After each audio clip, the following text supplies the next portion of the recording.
ఏం చేశాడండి, ఏం చేయట్లేదుగా.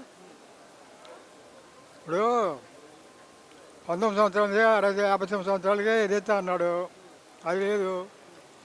పోతే చదువుకున్న పిల్లలకి నిరుద్యోగ సమస్యనే 3,000 ఇస్తా అన్నాడు, అవి లేవు.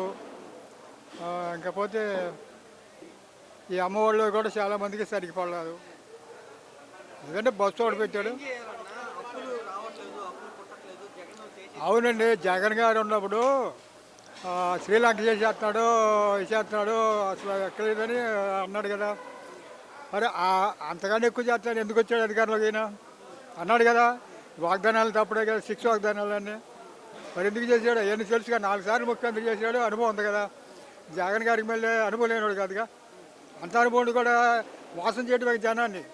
నిరుద్యోగ సమస్య అన్నాడు, 20 లక్షల ఉద్యోగాలు అన్నాడు, ఇచ్చాడా చెప్పండి. మరి 50 సంవత్సరాల వరకు పెన్షన్ అన్నాడు, 50 సంవత్సరాలకి ఎస్సీబీ ఇచ్చాడు, పెన్షన్ అన్నాడు, ఎంతవరకు లేదు. ఏం చేస్తారు అసలు మరి? ఆ? అసలు ఏం చేస్తారు మరి? ఏం చేయడం నేను ఇది 18-19 నెలల్లోనే 2,66,000 2,66,000 అప్పు చేశాడు అంటున్నారు. ఇంకా మూడు సంవత్సరాలు ఉంది, ఎన్ని కోట్లు కావాలి అప్పు? ఈ అపోదం తెలియదు ఆయనకి.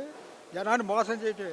కొత్తగా వచ్చేవాళ్ళు చదువుకునే పిల్లలైనా పెన్షన్దారులకి 3,000 4,000 ఇస్తానని, 50,000 ఇస్తా, బీసీ ఎస్ఎంఎస్సీలకు ఇస్తానని వీళ్ళందరికీ పొలాల్లో పెట్టాడు అంతే. ప్రతిసారి చేస్తాడు. నేను కూడా ఆయన సహజ, ఆయనకి ఎంత వయసు ఉందో నాకు ఎంత వయసు ఉంది, నేను చూస్తానున్నా ఆయన చేసే మోసాలను చూస్తానున్నారు. కాదు ఎప్పటికప్పుడు చదువుకునే పిల్లలకి పోయినసారి 2,000 ఇస్తా అన్నాడు, ఈసారి 3,000 ఇస్తా అన్నాడు. మోసపోయింది ఎక్కడ అంటే వాళ్ళే.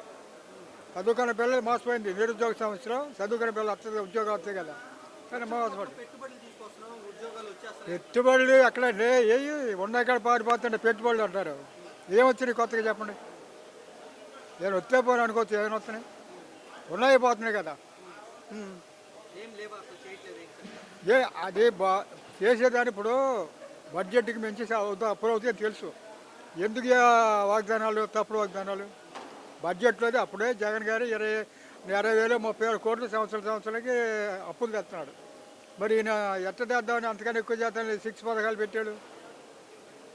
మోసం చేయడం జనాన్ని.